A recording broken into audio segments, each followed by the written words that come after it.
Krishna. Hare Krishna. So you can write in the messages below if you can guess where we're reading from. Or just tell them. Okay. Oh. I like people to guess. All right. I like to engage the audience.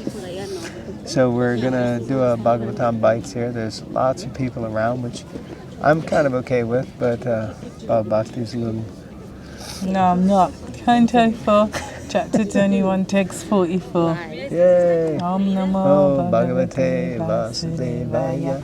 Om Namo Bhagavate Vasudevaya. Om Namo Bhagavate Vasudevaya. Alright, text 44. Whoever acquires the Brahminical qualifications, whose only wealth is good behavior, who is grateful, and who takes shelter of experienced persons, gets all the opulence of the world. I therefore wish that the Supreme Personality of Godhead and his associates be pleased with the Brahmana class, with the cows, and with me. Purport. The Supreme Personality of Godhead is worshipped with the prayer Namo Brahmanya Devaya Guru Brahmanya Nitai Cha. Thus it is clear that the Supreme Personality of God, head, respects and protects the Brahmanas and Brahminical culture, as well as the cows. In other words, wherever there are Brahmanas and Brahminical culture, there are cows and cow protection.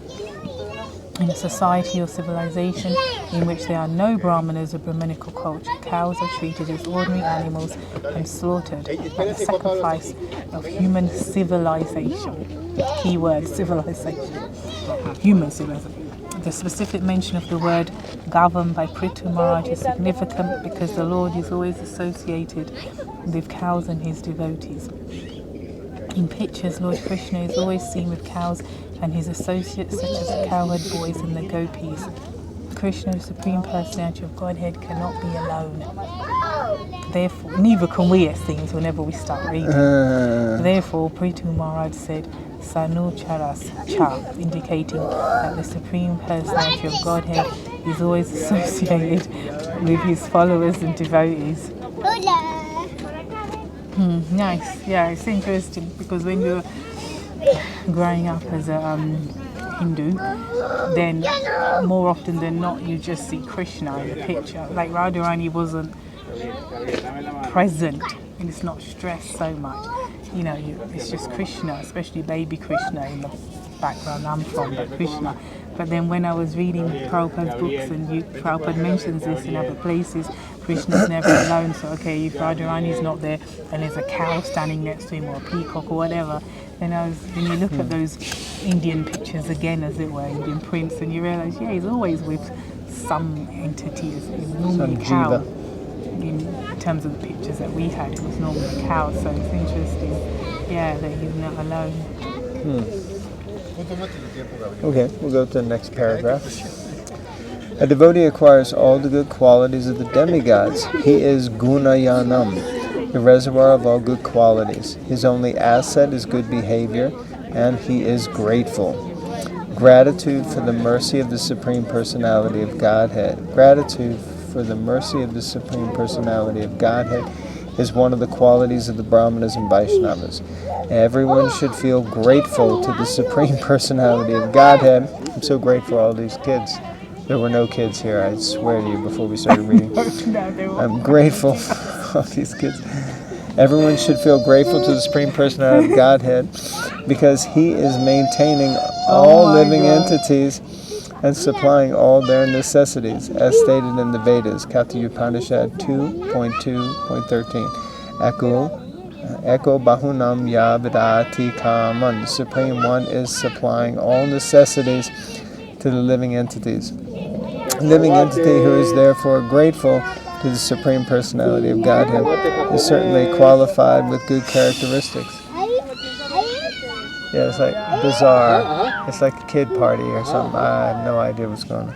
Yeah, Even in the Grand Canyon, which is vast, there's like, where we are, it's the highest concentration of people. Okay. I don't even know what to say because I was so distracted by the fact that these kids were screaming. All right,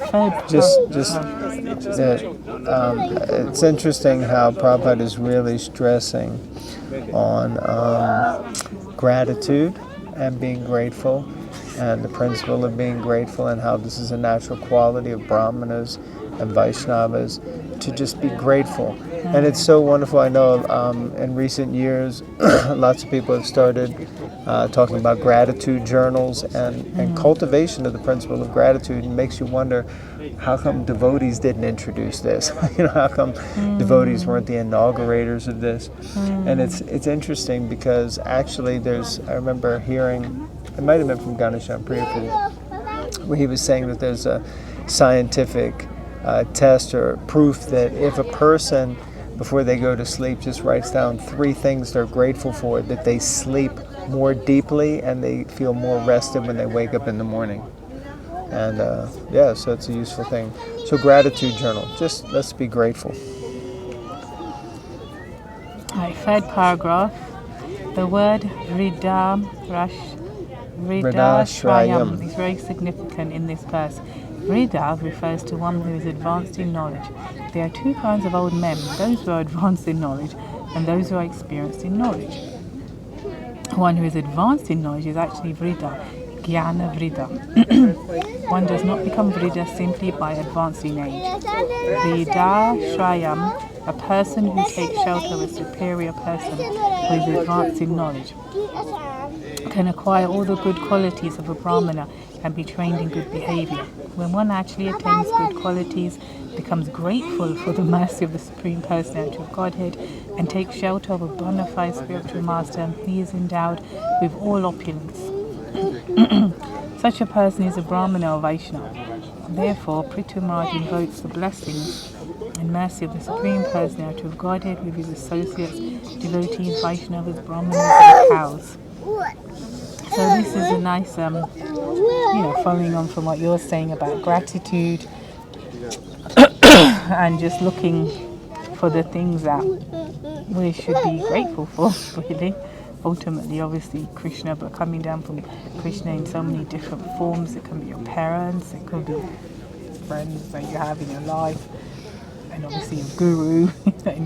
and yeah, it's interesting. It's like always trying to look for things that I'm grateful for, because it's very easy for the things you're not.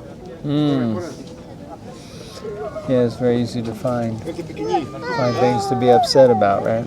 Yeah, even here. Yeah, these bloody kids. I can never know. Okay, let's see. Can we get a couple of more in?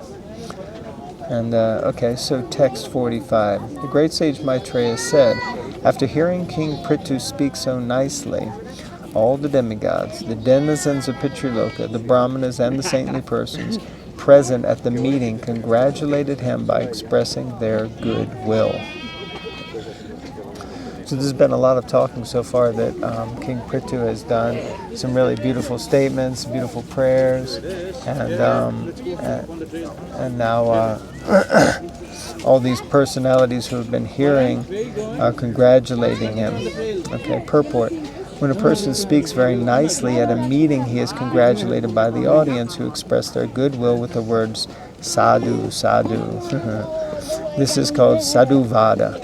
All the saintly persons, pitas, denizens of Pitriloka, and demigods who were present at the meeting and heard Prithu Maharaj expressed their goodwill with the words sadhu, sadhu. Is that what it says in the thing?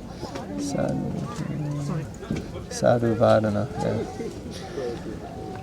They all accepted the good mission of Prithu Maharaj and they were fully satisfied. Yeah, it's really nice because we hear, again, it's not something that was done so much in ISKCON, at least until I heard in recent years, where after someone says something, they go, oh, sadhu, sadhu. But yeah, that's the way you would glorify sadhu, sadhu. Yeah, you're a great soul, you spoke so nicely. Special personality, yeah, wonderful. Okay, read 46 and then finish. Yeah. Text 46. They all declared that the Vedic conclusion that one can conquer the heavenly planets by the action of a putra, a son, was fulfilled. For the most sinful Vena, who had been killed by the curse of the Brahmanas, was now delivered from the darkest region of hellish life by his son Maharaj Prithu. Wow, powerful, amazing. According to the Vedic version, there is a hellish planet called Put. And one who delivers a person from there is called putra. The purpose of marriage, therefore, is to have a putra or son who is able to deliver his father, even if the father falls down to the hellish condition of put. Maharaj Prithu's father Vena was the most sinful person and was therefore cursed to death by the Brahmanas. Now all the great saintly persons, sages and Brahmanas present in the meeting, after hearing from Maharaj Prithu about his great mission in life, became convinced that the statement of the Vedas had been fully proved. The purpose of accepting a wife in religious marriage as sanctioned in the Vedas is to have a putra, a son, qualified to deliver his father from the darkest region of hellish life. Marriage is not intended for sense gratification, but for getting a son fully qualified to deliver his father. But if a son is raised to become an unqualified demon, how can he deliver his father from hellish life? It is therefore the duty of a father to become a Vaishnava and raise his children to become Vaishnavas. Then even if by chance the father falls into a hellish life in his next birth, such a son can deliver him as Maharaj Prithu delivered his father. Controversial purport. Okay. I mean, in countries like China, for example, where they heavily sanction one child, I believe, and that's why so many girls are actually left on the street or in orphanages, because they don't want the girl. And let's not start on India, where that's all, dealing, how that deals with girls. I mean, it's not uncommon for people to have 5 or 6 girls, and then the last child is a boy, because we just happen to not want any more kids after we get the boy. And it is controversial in terms of how females are treated as well, and made to feel. But that's just another, I would say, as a female Indian, misinterpretation of what's actually being said here as well, in terms of, I mean, or at least I don't read it like, oh, that makes me inferior in any way, because what I understand from Prabhupada is, as a aspiring devotee, aspiring Vaishnavi, I'm far superior to any son, as it were. You can have 100 sons and you can have one Vaishnavi, and you can deliver the whole family. So just remember that, all you ladies. But so what I'm trying to say is, but these things are you read these in the scripture points like this, and over the years and generations, it makes people suffer, I'm saying, because of it, just like the caste system. Krishna didn't, as Prabhupada explains, didn't mean it in the way that it's interpreted now, and so much suffering goes on because of that interpretation. And so that's my point. So controversial in that point, in that way, but I don't read it like that. But yeah, I guess a few things came to mind. I appreciated that. Yeah, because the word is putrem, is the feminine. So putra is one who delivers, a male who delivers the father, but a putrem can also deliver a father.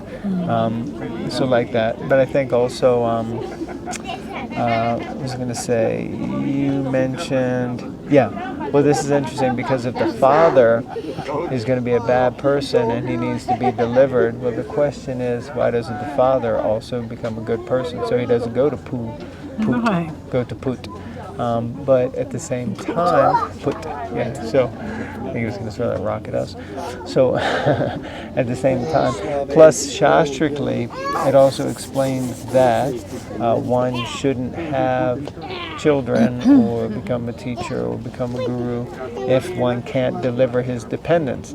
So how come that shastric injunction isn't focused on? That the father should become qualified, not that he worries about having a son to deliver him. So, things like that. But, okay. I think we can call it quits now. There's not many pages left. So maybe do another reading. And, we'll find another scenic point where there'll be even more people. Well, there won't be anyone there when we start. Yeah. All right. Thank you all very much. Hare Krishna. Hare Krishna.